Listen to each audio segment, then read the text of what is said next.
Mom adopted 2 children. Months later, she learned who they really are.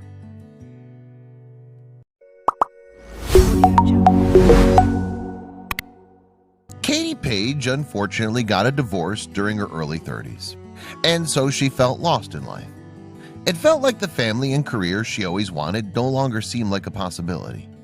The route she took thereafter offered a life-changing experience, not only for her but also for the others in her life. Katie Page from Alabama was in her mid-30s and already going through a tough phase of her life. Her marriage had come to an end and she felt unfulfilled. She was struggling to figure out her way in life. Her plans for a family had to be put on hold at this point. Katie had been on the lookout for a new start when she decided that it was time for a huge change. She knew an overhaul was required if she wanted to achieve her dreams. This is the reason she relocated, even though she had opportunities and friends in Alabama. She did some soul searching before she decided to make some serious life changes. She ended up landing a job that sounded like the solution to her problems. Katie relocated to Denver, Colorado. There, she started a job in the world of commercial construction. On paper, her position was Integrated Service Manager for a construction company called G.E. Johnson. Katie felt optimistic about the decision she made, even more so after she purchased a 4-bedroom fixer-upper house that needed a number of renovations, which she decided to take on herself. "The house I bought would require extensive work to transform into my vision, and most of which I would do myself in order to afford it," she said. She remembered telling a friend that this huge home was meant for more, although she had yet to figure out what that meant for her. Renovations would require quite a bit of money, but Katie considered this to be a good thing. She needed to avoid spending unnecessarily, which meant she'd work on the repairs herself. This would keep her focused and occupied as she got the rest of her life on track. Living in the 4-bedroom home all by herself caused her to feel like something was missing in her life. Even though her marriage had to end, she thought there might be other opportunities waiting for her. That's why she decided to find out which options were worth considering. She was hesitant to get the ball rolling, though she had many options in mind. While Katie felt hesitant, she was aware that there was something she could do to improve her situation. At least she hoped to. The renovation project kept her motivated and busy, but it did not give her the satisfaction she wanted. She thought that changing jobs and buying a new house would give her a new perspective. Maybe it did, but it didn't give Katie exactly what she was looking for. She also had to deal with fertility problems, so she started to toy around with the thought of adoption. She was looking for a new direction in life, so Katie started looking into the process of fostering kids. She loved kids and thought it could give her a real purpose in life. She'd always wanted to be a mom, but Mother Nature just wasn't on board. Perhaps it had a different calling for her. She got a letter from a local church she recently joined. It mentioned an upcoming seminar discussing a program for fostering kids in need. Immediately, she felt a stirring in her heart and was attracted by such an idea. Deep down, she felt this was her calling. The meeting about foster care at church tugged at her heartstrings. If she had any doubt, this convinced her that this was the path meant for her. While she still felt nervous about such an undertaking, the possibility also made her heart feel full. What better way to start her journey than on Mother's Day? She'd filled out her application form, and it ended up changing her life forever. With an ending comes an opportunity to start anew. This drastic life change offered her the possibility of taking her life in a new direction. Being a single woman who was new to the area, she had to weigh out her options before heading straight into it. She would first have to navigate the area and then navigate motherhood itself. Despite this, she knew it was the right choice. Not long after she filed her application, she started to receive cases. The foster children that she received were not just children without parents, but they were also children who experienced trauma when they were still very young. Hearing this made her want to help even more. The next year, Katie fostered 4 kids. She found herself eager to adopt a child of her own. She was content with serving as a foster parent, but she decided to make parenthood a more permanent facet of her life. From fostering kids, she wanted to adopt one. She didn't have to wait long after making this big decision before life showed her the right challenge. Only 2 weeks after talking to her caseworker about her desire, she got a phone call about a child who was abandoned by his biological mother at a hospital nearby. The newborn was just 4 days old. Without hesitation, she knew that this was destiny at work. Katie then told her caseworker, "I want him," and asked the worker to try not to contact anyone else about the baby. That night she prayed fervently that the baby would be hers. Only time would tell. Within a day of getting that call, her caseworker contacted her again. Katie answered the phone, hoping she was granted rights to be his foster mother. That same day, she walked out of the nearby hospital, the 4-year-old boy in her arms. She had experience fostering a 14-month-old infant, but she'd never taken care of a newborn in the past. This little boy needed help and love. She thought it was terrible that he was abandoned at such a young age, but sadly that wasn't the worst of it. It turns out that doctors found that the little boy was exposed to illegal substances when he was in utero. He might have been exposed to drugs, but it was a good thing he was not shown withdrawal symptoms yet. After some tests, they revealed that he was not going to suffer long-term effects. Katie was grateful to hear this news. The baby boy had a tough beginning in life, but that was all past him now. It was time for them to move on now, so Katie decided that she would give her all if she wanted to take care of this new baby. And so she did. Since he was abandoned at only 4 days of age, he didn't have a name yet. Katie searched online for hours looking for the perfect name for this beautiful baby she was caring for.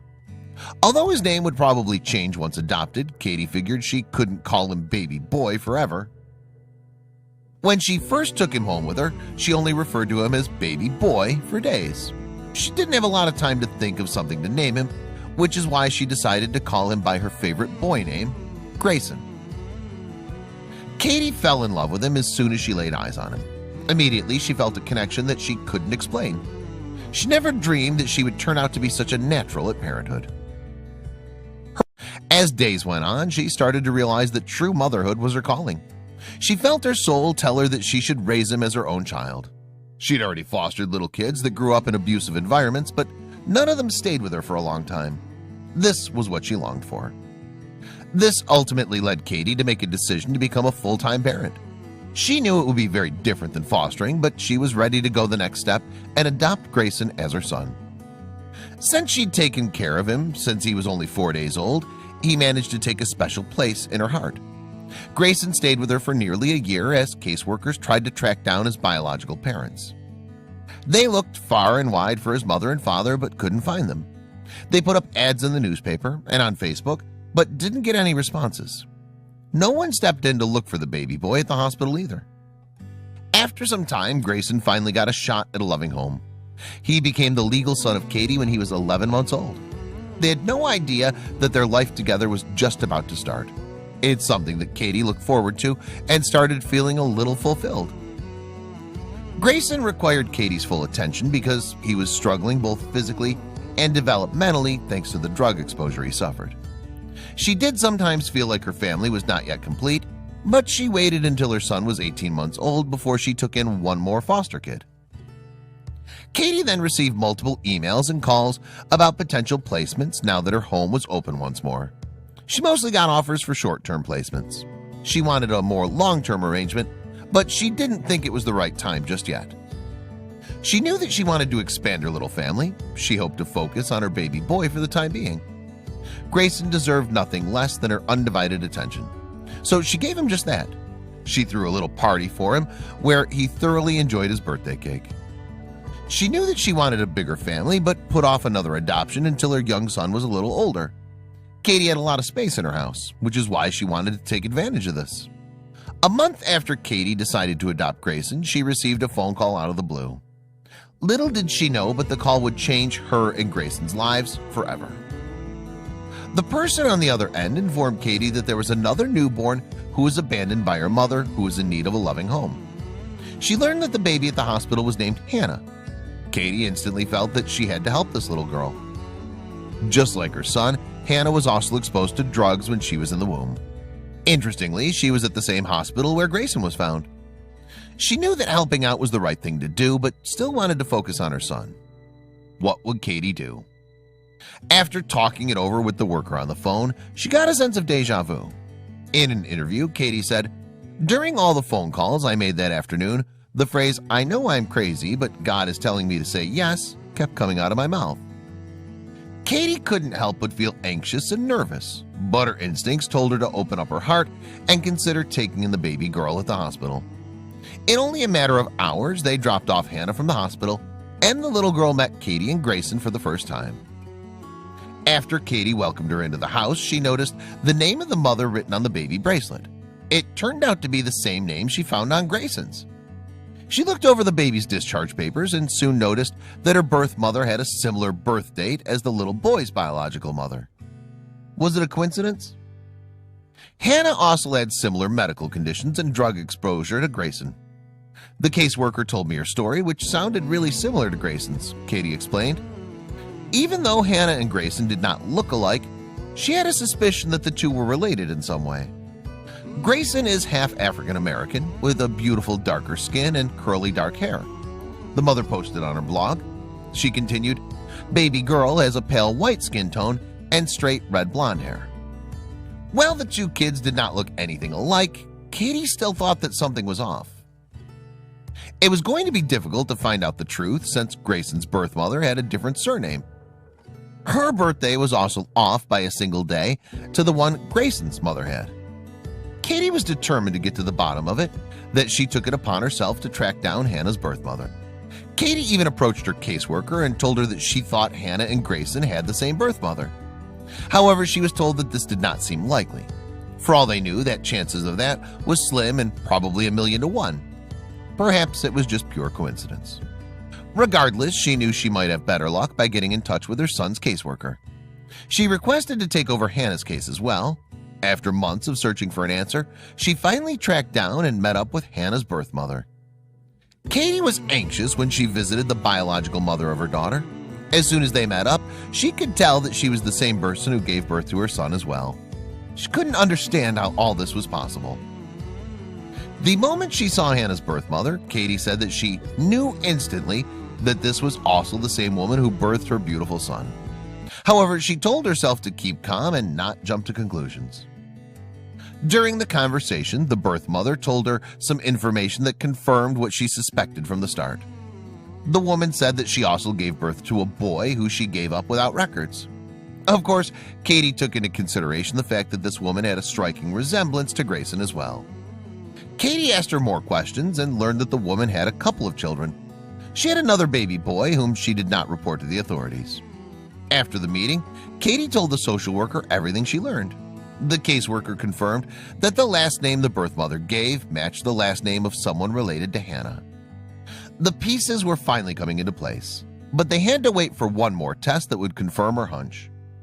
The results of the DNA test revealed that Hannah and Grayson were siblings with the same birth mother. Katie was amazed by the fact she ended up with these two children by coincidence. One caseworker decided to look into it and learned that Hannah and Grayson were indeed half-siblings. Katie was absolutely thrilled that she ended up with siblings, even if it was by accident. What if the baby girl had gone to another family? She asked in a blog post. We would never have found her or Grayson's mother. The connection would have never been made. I couldn't believe the miracle that had just happened.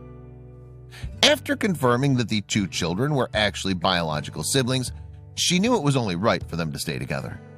Katie didn't want to risk the chance that they'd be separated, so she acted fast. Apart from that, she was already in love with Hannah and saw just how happy she made her brother. Katie was willing and ready to make things official. So she decided it was time to begin the adoption process. Together with Grayson and Hannah, Katie went to a courtroom for a hearing. After this, it was finally official. Hannah was her daughter by law and would grow up with her biological brother. How amazing! The three of them were a family, and Katie could not be happier to help reunite these two siblings. When she started on the path of foster care, she had no idea that something this incredible would happen to her. Hannah spent nearly 2 years in foster care before she finally found a home she could call her own. She fit into Katie and Grayson's life like a glove. Katie now realized that it was all in her destiny. I was happy to just give Grayson a life, and I thought that that was big, but I didn't feel like that was enough, Katie explained. So to give him a sister, I couldn't imagine anything better. Hannah was certainly the ideal addition to this small family. This was what Katie told People magazine. They were meant to find each other. That's pretty clear. I think God intended that from the beginning. If they weren't related, Hannah would not have stayed with our family. She would have been placed with other relatives. When Katie began this chapter of her life, she had no idea that she would have 2 children so soon. But Katie was an awesome mother. It felt like this was her calling in life. She was a natural mother and enjoyed taking care of the children. But there was more to come. Her motherhood did not end with the adoption of Hannah, however. 13 months after the birth of her daughter, Katie got one more unbelievable phone call.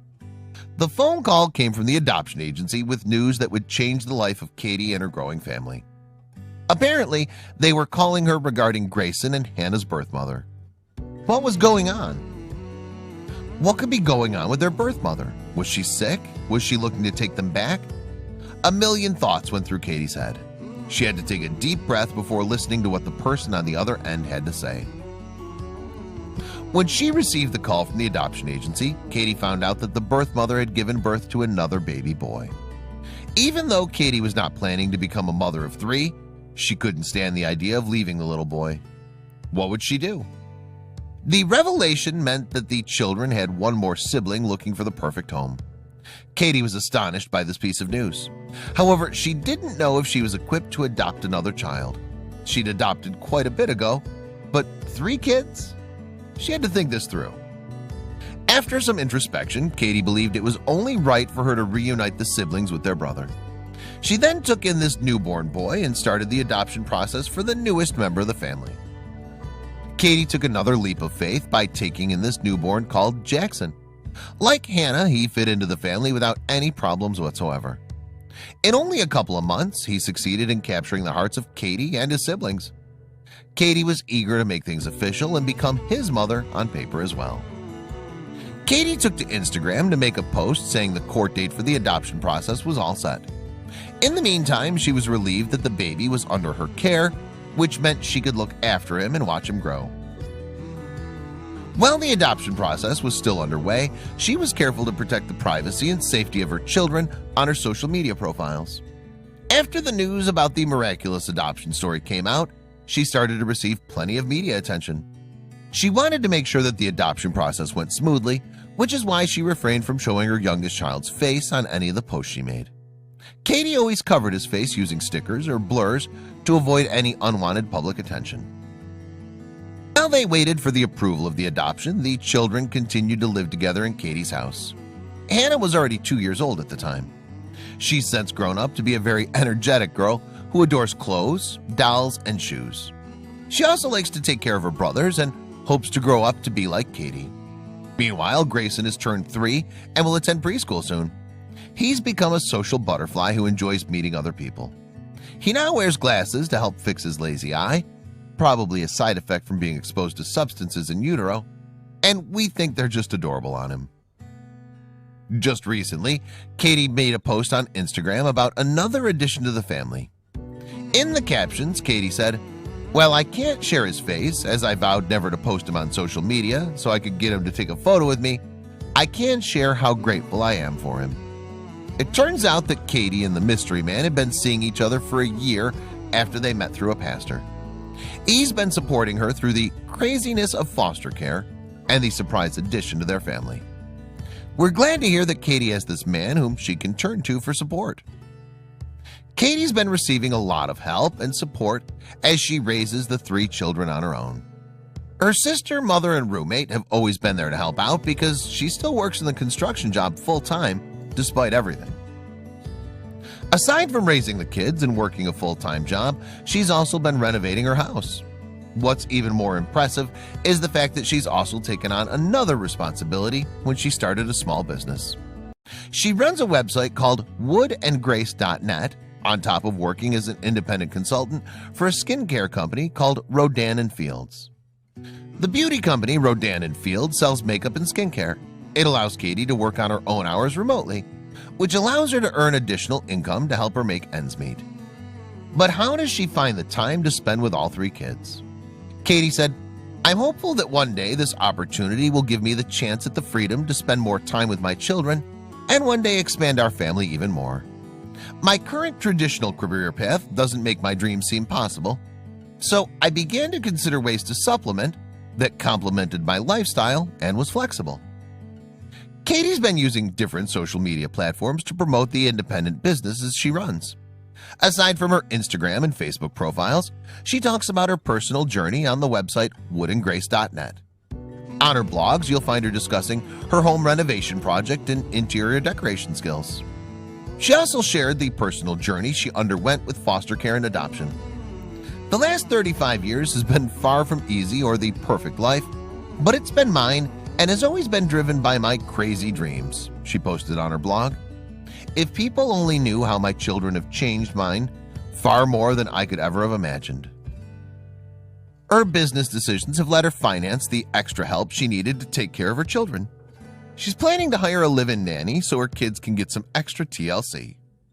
She said that it's necessary for foster moms to accept highly frustrating situations and lack of communication. Katie said that it could prove to be a very unmanageable situation if she didn't have her faith to keep her afloat. Katie's also been outspoken about her foster care advocacy on her social media profiles. She posts a lot of encouraging messages that discuss how much fostering has impacted her life. I don't know if I believed in miracles for sure. I have no doubt now, she said, when she went on Good Morning America.